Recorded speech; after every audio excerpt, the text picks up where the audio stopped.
comedy. Usually some jokes.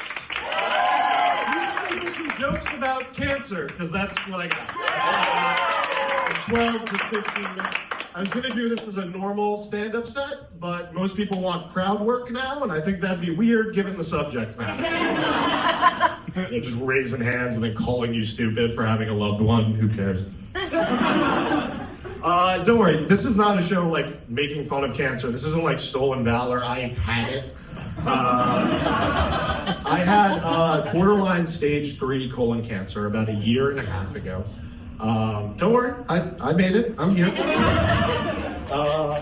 Yeah, and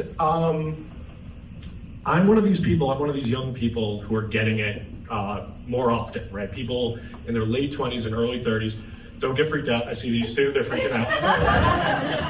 And doctors don't really know why people are getting it. I don't know why people are getting it. If you have any theories about what might have caused this to me, I'll be at Pioneers after the show drinking 6 to 8 White Claws. And we can just figure it out. We can figure it out. Any ideas do you guys have?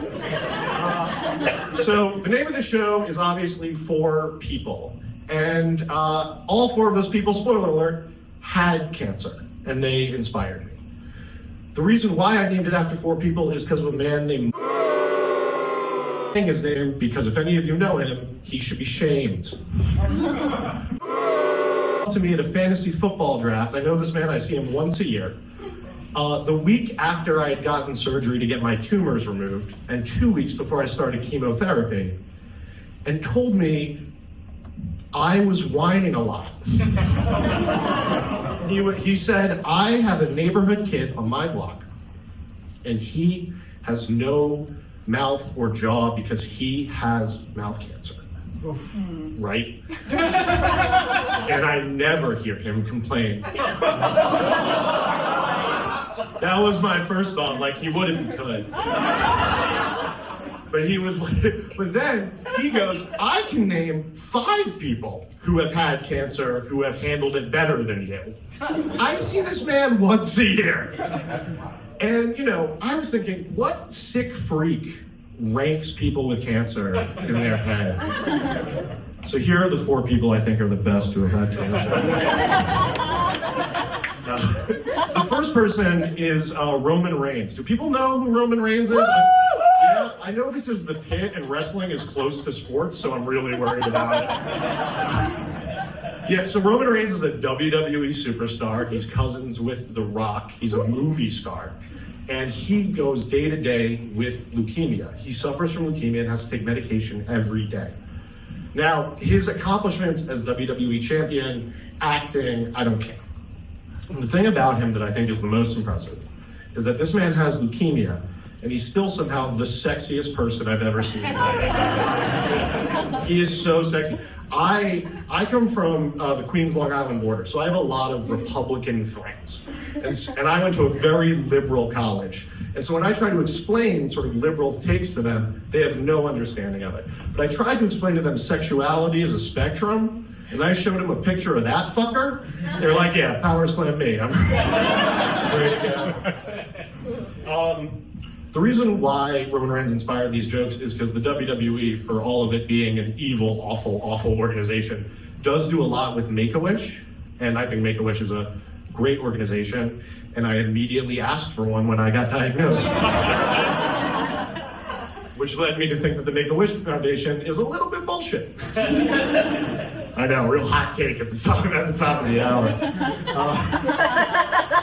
No, it's 4 kids between the ages of 2 and 18, and like, I have an 8-year-old nephew, and I don't want to compare myself to him. I love him, he's great, he loves Pokemon, he loves asking me if I know Pokemon, and I don't know them, and then he gets frustrated. But I love him, and I would have better Make-A-Wishes than him.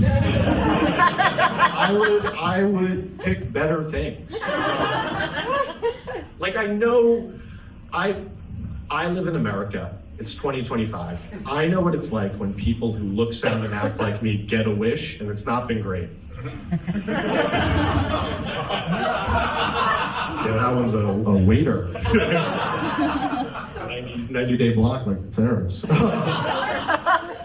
But and I get it, right? Like, I don't want the Make-A-Wish Foundation to be like slammed with emails that are just Sydney Sweeney and it's spelled wrong.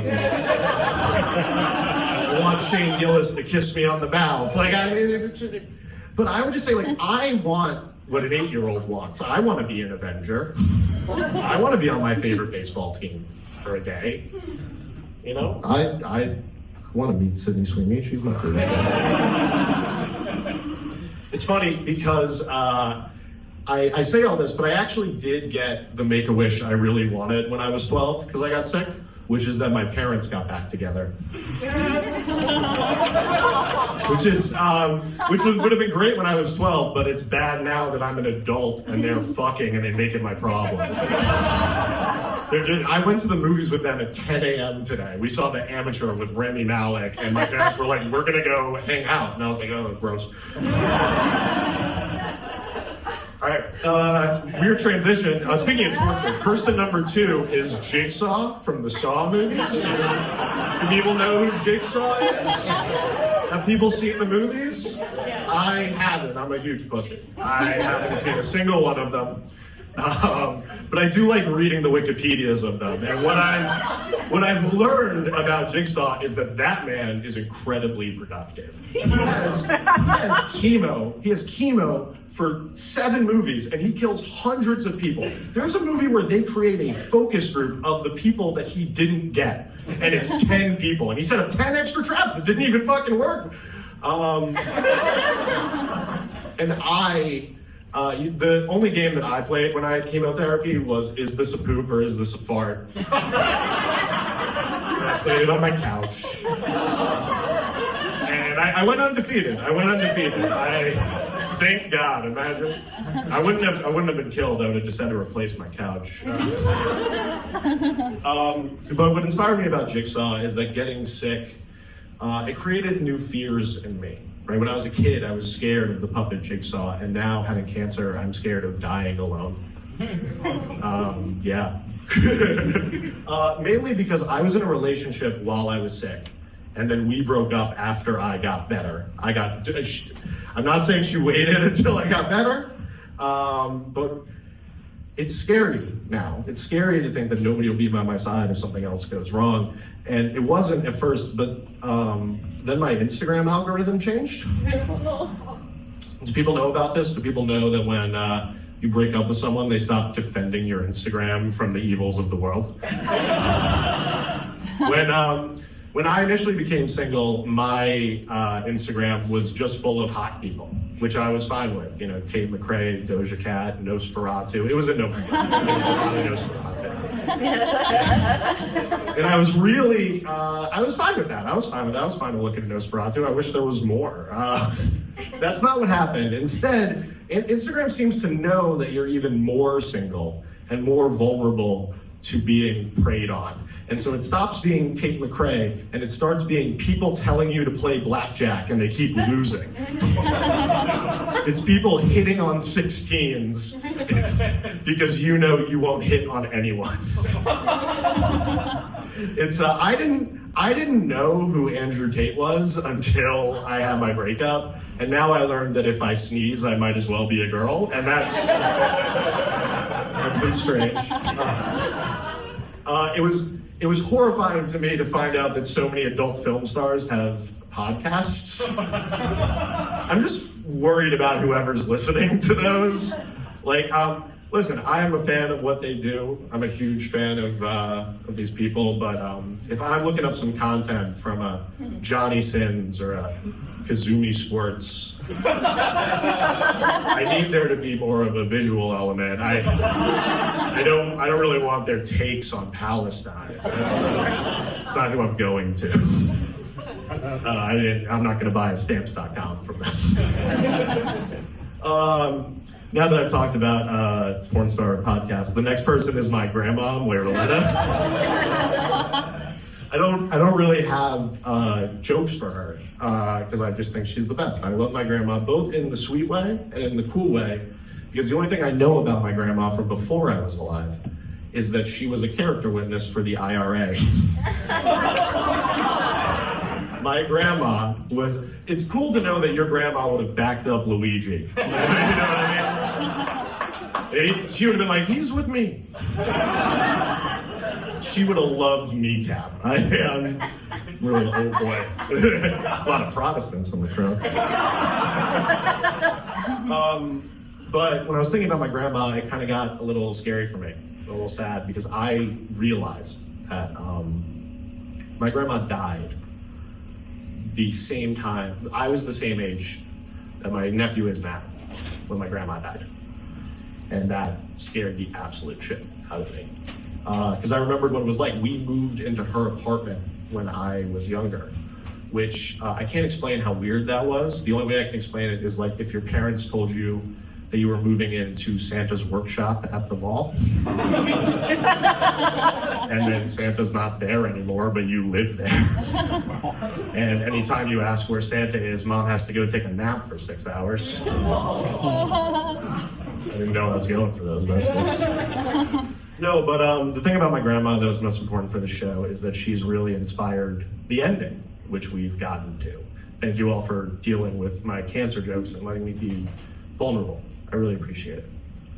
The last person I want to talk about is Michael Douglas, who got cancer from eating out Catherine Zeta-Jones,